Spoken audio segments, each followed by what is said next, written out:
एक जंग में जंग लड़ते लड़ते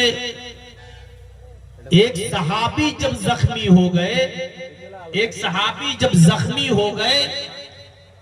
और तकलीफ बर्दाश्त नहीं कर सके तो उन पर रहा नहीं गया।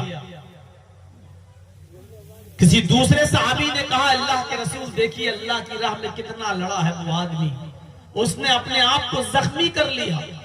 कितना लड़ा, जिस्म पर कोई हिस्सा ऐसा नहीं जहां तलवार का वार न हो, वो तो खुश नसीब है, वो तो जन्नती है। अल्लाह के नबी सल्लल्लाहु अलैहि वसल्लम ने उस सहाबी की तरफ देखा और जिसने कहा था कि ये जन्नती है, उससे आपने कहा नहीं ये जन्नती नहीं है, जिसको तुम जख्मी देख रहे हो ये जहन्नम के सबसे निचले तबके में जाएगा, ये जहन्नमी है। उस सहाबी ने उसका पीछा करना शुरू कर दिया कि देखें कैसे जहन्नमी है, ये आदमी तो अल्लाह की राह में लड़ा है, जिहाद में शामिल हुआ है और अल्लाह के रसूल कह रहे हैं ये जहन्नमी है। देखें क्या,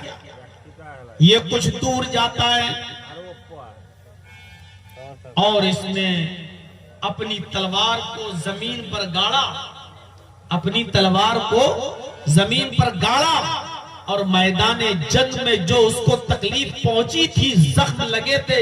उस दर्द को वो बर्दाश्त नहीं कर पा रहा था, इसलिए उस तलवार की नोक पर उसने अपने सीने को रख दिया, ऐसे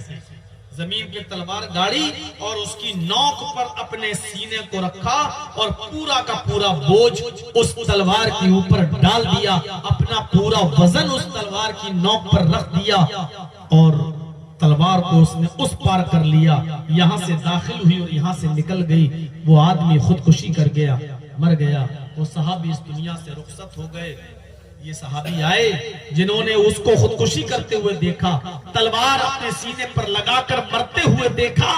ये दौड़ते हुए आए और अल्लाह के नबी सल्लल्लाहु अलैहि वसल्लम से कहते हैं, बुखारी की रिवायत, हाथ यदका उबायका, अल्लाह के नबी अपना हाथ बढ़ाइए। आपने अपना हाथ बढ़ाया, सहाबी ने हाथ चूमा और कहा, अशहदु अल्ला इलाहा इल्लल्लाह व अशहदु अन्न मुहम्मदन अब्दुहु व रसूलुहु, अल्लाह के रसूल मैं गवाही देता हूँ अल्लाह के अलावा कोई माबूद नहीं, और इस बात की भी गवाही देता हूँ कि आप अल्लाह के बंदे और उसके रसूल हैं। आपने जिसको जहन्नमी बताया था, मैं उसके पीछे पीछे गया, मैंने देखा कि ऐसा कौन सा काम करता है वो जहन्नम में जाने वाला। उसने अपनी मौत को खुद गले लगा लिया, खुदकुशी करके वो मर गया। उसने तलवार की नोक पर अपने सीने को रखा और उस पर अपना पूरा वजन